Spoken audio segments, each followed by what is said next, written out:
Assalamualaikum warahmatullahi wabarakatuh. Apa kabar Anda semua? Selamat menjalankan ibadah puasa bagi Anda yang sudah mulai menjalankannya dan selamat menyambut Ramadan 1443 Hijriah bagi Anda yang baru akan menjalankan puasa besok ya, hari Ahad. Saya sebenarnya senang sekali bisa kembali menjumpai Anda semua. Menyaksikan pemerintah menangani krisis minyak goreng ini kok kayaknya sama seperti menyaksikan drama Korea ya. Kalau orang Jawa menyebutnya ini bulet terus, nggak ada habis-habisnya. Setelah Menteri Perdagangan Muhammad Lutfi menebar janji berkali-kali tanpa bukti, ini kini giliran Presiden Jokowi. Ini Anda ingat ya, Presiden Jokowi ini karena diklaim sangat memahami persoalan minyak goreng, kemudian turun tangan juga ikut berjanji.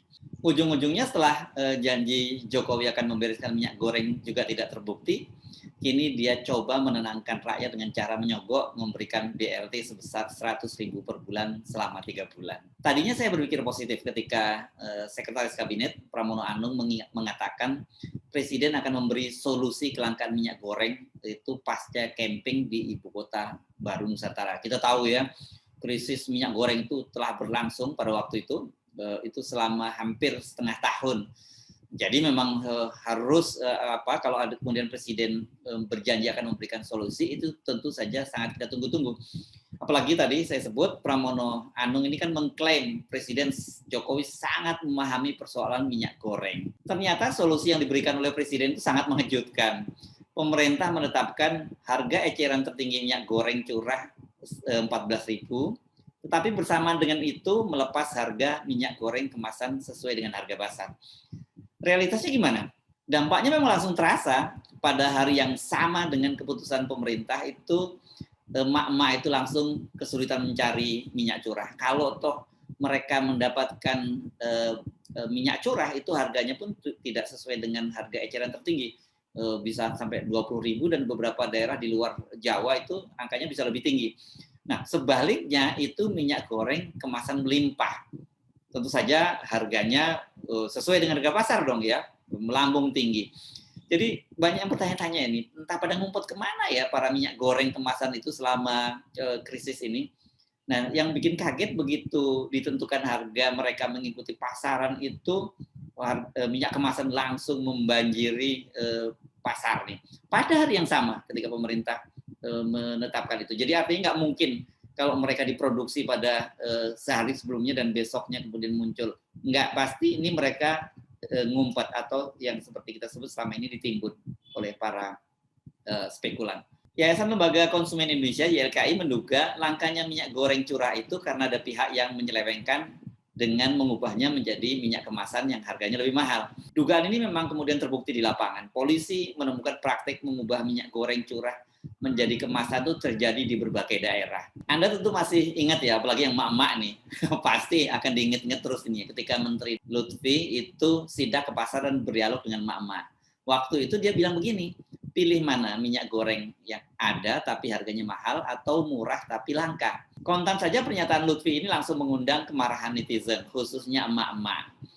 Nah, masalahnya udah bikin jengkel, ternyata faktanya juga tidak sesuai dengan pernyataan Lutfi gitu, murah tapi langka, karena yang terjadi mahal tapi tetap langka gitu. Apalagi kemudian yang satunya memang sudah sangat mahal, yang minyak kemasan itu.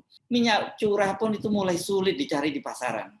Fakta ini kian menegaskan kepada kita bahwa benar seperti dikatakan oleh Menteri Perdagangan Lutfi kepada DPR bahwa pemerintah tak mampu melawan mafia minyak goreng. Bapak pimpinan, Bapak dan Ibu yang saya hormati, Kementerian Perdagangan tidak bisa melawan penyimpangan tersebut.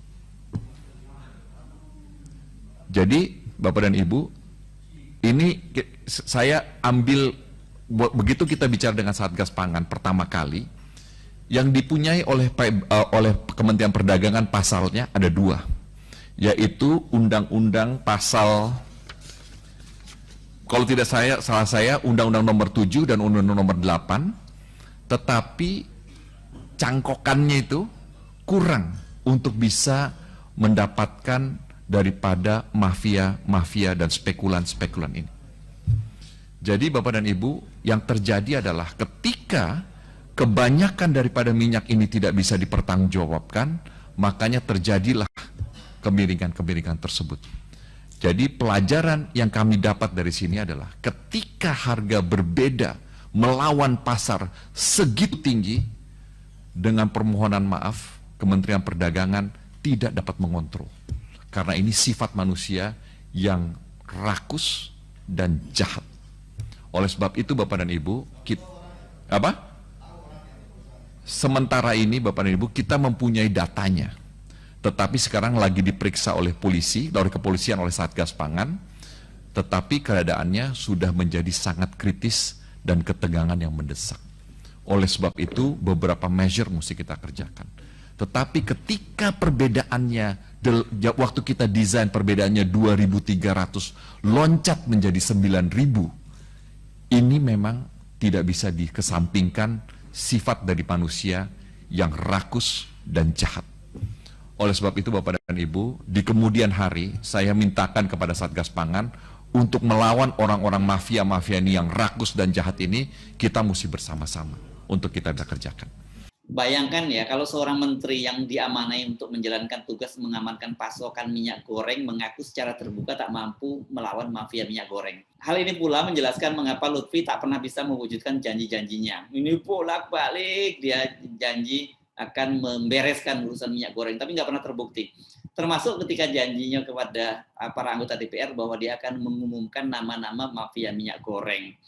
Nah, ini dia janji pada waktu itu hari Senin, beberapa waktu yang lalu. Tapi kemudian ternyata polisi mengaku mereka belum diberi data soal itu dan memang tidak ada rencana untuk mengumumkan mafia minyak goreng ini.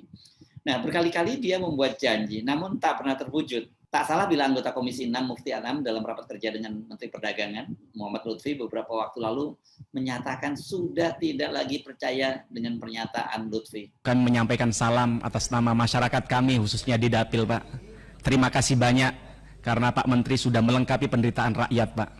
Karena kalau kemarin 2 tahun mereka dihantam situasi pandemi COVID-19, sekarang mulai mau berdiri tiba-tiba disikat dengan urusan komoditas ini, Pak. Nah, kemudian saya tidak mau bahas case per case, Pak, karena saya tahu Pak Menteri beserta seluruh jajarannya punya mata, punya hati, punya telinga untuk mendengar jeritan-jeritan hati rakyat itu, Pak. Nah, pada kesempatan kali ini kami ingin menyampaikan sedikit masukan dan untuk bagaimana ke depan bisa agar tidak terjadi hal-hal lagi seperti sekarang. Karena jujur saja Pak Menteri, kami tadi panjang lebar A sampai Z Pak Menteri menyampaikan kita sudah nggak percaya, Pak. Dulu awal-awal sampai terakhir kemarin kami berusaha untuk bagaimana kita bisa percaya terhadap apa yang disampaikan Pak Menteri yang dulu ketika rapat sebulan yang lalu soal ini Pak Menteri sampaikan nanti 4 hari ini akan selesai persoalan minyak goreng, tapi nyatanya sampai berbulan-bulan juga tidak selesai. Artinya Pak, harapan kami kali ini kami tidak percaya sama Bapak, harapan kami besok Bapak bisa kembalikan kepercayaan kami, kepercayaan publik terhadap Pak Menteri. Ini berat ya kalau para anggota DPR saja sudah tidak percaya. Ya itu tadi, karena janji-janjinya tidak pernah diwujudkan dan yang jelas bahwa Menteri Perdagangan dalam hal ini sebagai wakil pemerintah ternyata memang tidak bisa menertibkan para mafia minyak goreng ini. Jadi bagi wakil rakyat seperti Mufti Anam, pemerintah ini khususnya Menteri Perdagangan sudah tidak ada harganya. Sudah seperti macan ompong. Nah, pada kesempatan kali ini Pak, kami ingin menyampaikan beberapa evaluasi. Yang pertama Pak, kami melihat bahwa Kementerian Perdagangan ini masih seperti macan ompong, Pak. Tidak ada harga dirinya, bukan hanya di mata rakyat, tapi juga di mata produsen minyak goreng begitu, Pak. Kalau kita lihat sejak Januari sampai hari ini, kalau kita hitung sudah 6 permendak dikeluarkan, tapi tidak ada satupun yang berimplikasi positif terhadap kesejahteraan rakyat begitu. Soal ini adalah minyak goreng begitu, Pak. Kemudian kami melihat bahwa pemerintah dalam hal ini Kementerian Perdagangan gagal dalam memproteksi rakyat kita dari persoalan komoditas salah satunya minyak goreng ini, Pak. Nah, maka harapan kami Pak Menteri bisa menjadi pelajaran harga untuk bagaimana ke depan tidak terjadi hal seperti ini lagi. Pak Menteri tahu nggak? Pak Menteri jadi menteri ini adalah pembantu presiden, Pak. Bukan justru dengan situasi ini Pak Menteri merepotkan presiden sampai kemarin beliau turun tangan untuk bagaimana menyelesaikan persoalan ini. Bukan hanya kami turun ke masyarakat. Pak Presiden datang ke ke Alfamart, ke Indomaret, kosong nggak ada barang. Kan malu Pak ini, Pak. Jadi harapan kami Pak Menteri tidak lagi merepotkan presiden urusan ini. Kemudian yang kedua, lemahnya koordinasi Menteri Perdagangan dengan stakeholder, dalam hal ini adalah para pelaku-pelaku industri. Bapak mohon maaf, saya ingin mencontohkan ketika waktu itu di zaman Pak Enggar. Memang saya belum duduk di kursi ini. Waktu itu saya masih jadi ketua HIPMI di daerah, di Jawa Timur kebetulan. Nah, kami berkolaborasi soal waktu itu membuat Ummart, retail modern di pesantren, yang sekarang ada pesantren-pesantren itu legacy dari Pak Enggar. Saya tahu Pak Enggar punya banyak kekurangan, tapi saat itu Pak, kita sering koordinasi, sering ke Jakarta, saya sering ketemu Bapak-Bapak Dirjen ini ketika itu saya. Nah, saya pengen cerita sedikit Pak Menteri soal kesuksesan dari Pak Enggar untuk bagaimana kita bisa belajar bersama. Saat itu Pak Menteri, di tengah situasi itu kami lihat dengan mata dan telinga kami sendiri Pak Enggar menyelesaikan persoalan komoditas minyak, kemudian waktu itu gula, terus kemudian ada juga bawang putih begitu. Tapi kami lihat Pak Menteri itu mereka itu diayomi Pak. Setiap mau mengeluarkan keputusan, semua stakeholder, semua pelaku usaha diundang oleh mereka. Diajak diskusi, diajak makan, setelah diajak makan diinjak kakinya. Kemudian bikin komitmen pertama bersama, dan jam 3 pagi mereka konferensi pers, dihadapkan di media, diminta mereka untuk berkomitmen untuk menjual sesuai dengan harga yang ditetapkan pemerintah. Dan ini tidak terjadi di Kementerian Perdagangan. Bapak tahu, Bapak setiap mengeluarkan kebijakan, mereka teriak, rakyat teriak, akhirnya tidak ada solusi seperti sekarang ini. Maka harapan kami hal-hal yang positif tadi dilakukan. Yang kedua Pak, kami lihat ketika kami turun dengan waktu itu dengan Pak Enggar, mohon maaf, ini bukan soal walaupun kami berbeda partai, kami harus mengakuin sukses story dari Pak Enggar. Waktu itu beliau sampai turun ke kuli panggul Pak, ditanya, kamu berapa biaya panggulnya? Dia turun ke tempat pengemasan, berapa biaya kemasannya? Lalu dihitung dengan biaya produksi berapa, maka dipaksa produsen untuk menjual harga sekian, kalau nggak dicabut izinnya Pak. Nah, maka harapan kami hal-hal begini dilakukan oleh Pak Menteri Lutfi di era ke depan begitu. Kemudian yang ketiga Pak Menteri, kami melihat Pak Menteri membuat pernyataan-pernyataan yang tidak empati buat rakyat kami. Pak Menteri menduduk rakyat kami menimbun. Pak Menteri tahu nggak? Untuk makan besok aja loh mereka tidak ada. Bahkan di data Pak Menteri tadi, Pak Menteri menyampaikan 1,7 lipat tersedia, artinya satu orang bisa dapat 2 liter untuk bagaimana bisa mendapatkan barang. Tapi Pak Menteri tahu nggak bahwa rakyat kita jangankan untuk makan besok, untuk beli minyak apalagi menimbun tidak ada uang Pak, nggak mungkin, susah seperti disampaikan Pak Nusron. Yang kedua, Pak Menteri menyampaikan panic buying. Bagaimana kita tidak panic buying? Barangnya nggak ada Pak. Mau beli uang nggak ada. Pak Oke seenaknya sendiri ngomong di media bahwa dia bilang, oh yang HET nggak ada, tapi yang mahal ada. Bapak menelan ludah sendiri Pak, Bapak bikin peraturan harga 14.000 tapi nggak ada barangnya. Malu kami Pak sama rakyat Pak. Kita ini seperti DPR nggak ada artinya di depan konstituen kami Pak. Kemudian kami ingin sampaikan juga bahwa yang keempat adalah mekanisme pengawasan minyak curah Pak. Bapak tahu, saya tidak yakin bahwa saya mau tanya ke Pak Menteri, menurut Pak Menteri harga 14.000 bagi minyak curah ini akan terlaksana dan kapan Pak kira-kira? Kami mohon jawabannya Pak. Saya pengen tanya nanti berapa waktu, kami tunggu. Kami catat Pak Menteri sudah 3 kali janji di forum ini, semuanya tidak ada yang terpenuhi sampai detik ini. Maka kami tanya di forum ini, kalau perlu ditulis di rapat, harga curah 14.000 ini sampai kapan akan terwujud? Bapak tahu hari ini, kami di media sosial kami, rakyat menjerit, dia bilang, jangankan minyak goreng kemasan, minyak curah, Bapak tahu minyak curah berapa sekarang? 30.000 di dapil saya Pak, 1 liter, bukan 1 kilogram, 1 liter Pak, 30.000. Nanti kalau perlu saya capture, saya kirim ke Bapak. Saya ingin komitmen dari Bapak. Bagaimana, saya ingin tanya ke Bapak, bagaimana mekanisme terhadap penyaluran minyak goreng? Jangan cuci tangan kepada Kementerian Perindustrian Pak. Ini tugasnya Bapak. Dulu menteri-menteri yang dulu bisa menyelesaikan, masa kita tidak bisa menyelesaikan urusan ini? Malu kita Pak. Seperti kita ini mitra kerja tidak bisa mencari solusi terhadap persoalan rakyat ini. Kemudian yang keempat Pak, kami melihat bahwa pernyataan-pernyataan baru memang tidak ada empatinya untuk rakyat-rakyat kami ini. Maka harapan kami ini bisa ditata kembali, termasuk dirjen-dirjen ini lebih hati-hati lagi, lebih sensitif terhadap persoalan-persoalan rakyat kita yang hari ini lukanya seperti disiram air garam oleh panjenengan semua ini. Menjadari kredibilitas dan kepercayaan publik terhadap pemerintah yang terus merosot, dan drama Korea minyak goreng ini bakal tambah menggerus kepercayaan publik, Jokowi akhirnya memutuskan untuk memberikan BLT minyak goreng. Kita tahu harga minyak goreng naik cukup tinggi sebagai dampak dari lonjakan harga minyak sawit di pasar internasional. Untuk meringankan beban masyarakat, pemerintah akan memberikan BLT minyak goreng. Bantuan itu akan diberikan kepada 20,5 juta keluarga yang termasuk dalam daftar bantuan pangan non-tunai BPNT dan program Keluarga Harapan PKH. serta 2,5 juta PKL yang berjualan makanan gorengan.